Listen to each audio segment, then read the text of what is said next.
शिव महिमा। शिव यानी महाकाल, भोलेनाथ, शंभु, नीलकंठ और न जाने ऐसे कितने नामों से पुकारे जाने वाले शिव की महिमा के बहुत से किस्से धार्मिक किताबों में मिलते हैं। शिव आदि हैं और अंत भी, अर्थात शिव सृष्टि के कण कण में विद्यमान है। शिव महिमा से कई व्यक्ति अछूत नहीं है और इसी चमत्कार के चित्रित करने के लिए यह कहानी लिखी गई है, जो आपको धार्मिक ज्ञान के सागर में स्नान कराने को विवश कर देगी। एक शहर था जहाँ बहुत बड़ा मंदिर था। मंदिर में भक्तों का तांता हमेशा लगा रहता था। मंदिर के आने जाने वाले रास्ते में धार्मिक सामग्री बिक्री हेतु छोटी छोटी दुकानें लगी हुई थी और उन्हीं दुकानों में एक दुकान ओंकार की थी। वह शिव का अटूट भक्त था। वह कई घंटों शिव की पूजा में लगा रहता था। दुकान में वह और उसका छोटा बेटा रहते थे। उसका बेटा कार्तिक, जो कि केवल 8 वर्ष का था। हालांकि कार्तिक दुकान के काम के साथ साथ अपनी पढ़ाई में भी बराबर ध्यान देता था, जिस वजह से वह अपनी सभी कक्षाओं में अच्छे अंकों से उत्तीर्ण होता आया था। ओंकार अपने बेटे से बहुत प्यार करता था। ओंकार की पत्नी कार्तिक को जन्म देते ही दुनिया छोड़ चुकी थी। बचपन से कार्तिक को ओंकार के माँ और बाप दोनों का प्यार दिया था। कार्तिक अपने पिता का आज्ञाकारी बेटा था। वह घर के काम के साथ साथ दुकान का भी काम संभाल लेता था। उनकी जिंदगी बहुत मजे से चल रही थी। लेकिन एक दिन नगर निगम का ऐलान होता है कि मंदिर परिसर से सभी दुकानें हटाई जाएंगी। इसका सीधा मतलब था जिसकी स्वयं की जमीन होगी वही यहाँ धंधा कर सकता था। ओंकार अपने घर में पूजा कर रहा था।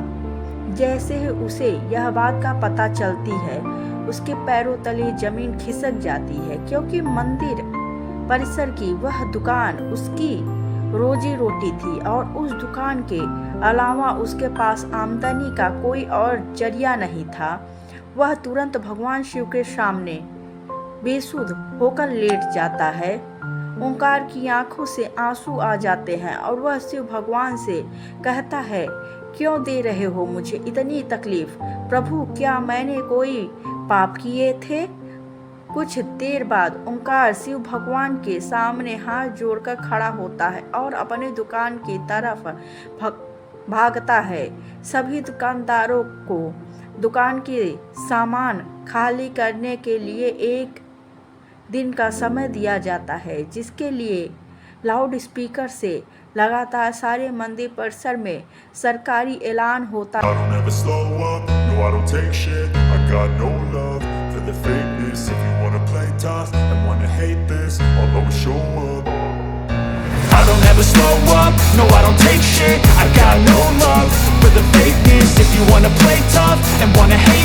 I'll always show up and make a statement. I don't ever slow up, no I don't take shit. I got no love for the fakeness. If you wanna play tough and wanna hate this, I'll always show up and make a statement. Everything I do so instinctive and so passionate. Every word I move so descriptive like an adjective. I got a vendetta against people who patented being negative when you should be getting after it.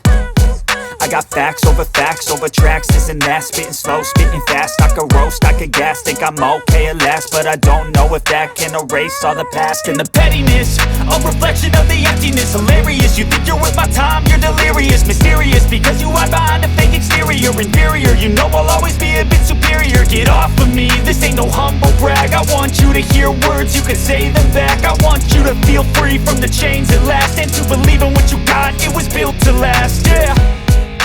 Now that I've been put through hell, I never got anyone's help. I had to do it all myself. I don't ever slow up, no I don't take shit. I got no love for the fakeness. If you wanna play tough and wanna hate this, I'll always show up and make a statement. I don't ever slow up, no I don't take shit. I got no love for the fakeness. If you wanna play tough and wanna hate this, I'll always show up and make a statement. Gonna learn the consequence of being incompetent. Mental health is confidence, dreams and some honestness. I'm not here to save the day, that's for you to take away. I could play a million mind games, but instead I say something not illogical, something that is topical. Rub it on and watch it go, make yourself unstoppable. Dreams are irresponsible, but they're always possible. If you just believe, you could be so remarkable. Thoughts in my head, a collage and they spread. I'll be great one day, going off of my meds. No, I'm not giving up, no, I'm not giving in. I will make it to the top, taking off in the wind. I gotta make it, I'm saving every day to taste it. I'm patient, but my mind, it can hardly take it. I'm chasing a dream that I've had for several ages. A vacant, modern kingdom for the taking. Now that I've been put through hell, I never got anyone's help. I had to do it all myself. I don't ever slow up, no I don't take shit. I got no love for the fakeness. If you wanna play tough and wanna hate this, I'll always show up and make a statement. I don't ever slow up, no I don't take shit. I got no love for the fakeness. If you को प्रस्तुत कर देता है और सारी प्रक्रिया होते ही ओंकार को बैंक से लोन मिल जाता है। लोन मिलते ही वह भोले बाबा को प्रणाम करता है और जमीन का पंजीकरण करवाने के लिए राशि नगर निगम में जमा कराने पहुंच जाता है। राशि जमा होते ही ओंकार को जमीन दे दी जाती है। 2 दिनों के अंदर ओंकार लकड़ी की दुकान बनवा लेता है। ओंकार दुकान के अंदर सबसे पहले शिव की मूर्ति स्थापित करता है और इसके बाद अपने धंधे की शुरुआत कर देता है। उसे लोन चुकाने का टेंशन खाए जा रहा था। ओंकार की दुकान सबसे आखिर में थी, इसलिए उसकी दुकान में कम ग्राहक पहुंच करते थे। वह इतना भी पैसा नहीं कमा पा रहा था कि उसके प्रतिदिन के खर्चे पूरे हो सके। ओंकार परेशान रहने लगा।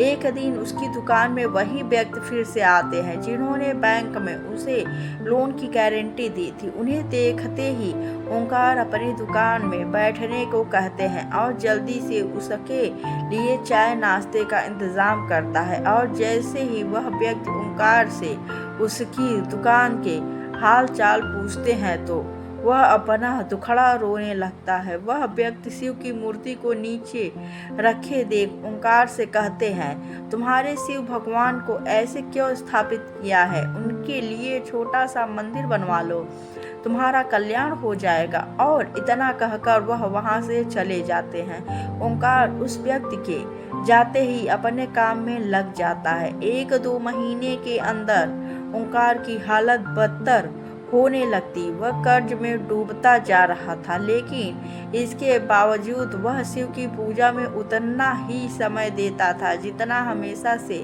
देता आया था। एक दिन वह थोड़ा जल्दी दुकान पहुंच जाता है और दुकान की साफ सफाई करने लगता है। ओंकार के अचानक उस व्यक्ति की बात याद आती है कि वह शिव के लिए छोटा सा मंदिर बना ले।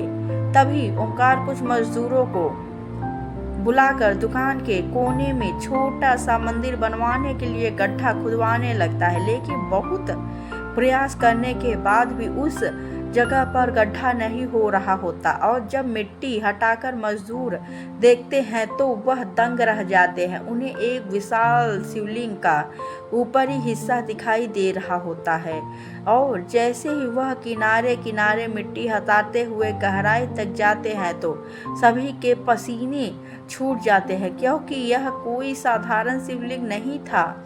इसका आकार बहुत विशाल था और इसका पत्थर फौलाद से भी मजबूत था। शिवलिंग निकलते ही दुकान के चारों तरफ से हजारों लोगों की भीड़ जमा हो जाती है। दूर दूर से लोग वहां शिवलिंग देखने पहुंच जाते हैं। शिव की इतनी बड़ी मूर्ति जमीन के अंदर से निकलते ही खनिज विभाग के लोग उसे जब्त कर लेते हैं। शिवलिंग को मंदिर में संपत्ति मानकर मंदिर में स्थापित कर दिया जाता है, लेकिन मूर्ति निकलने की वजह से ओंकार की दुकान की कीमत आसमान छूने लगती है।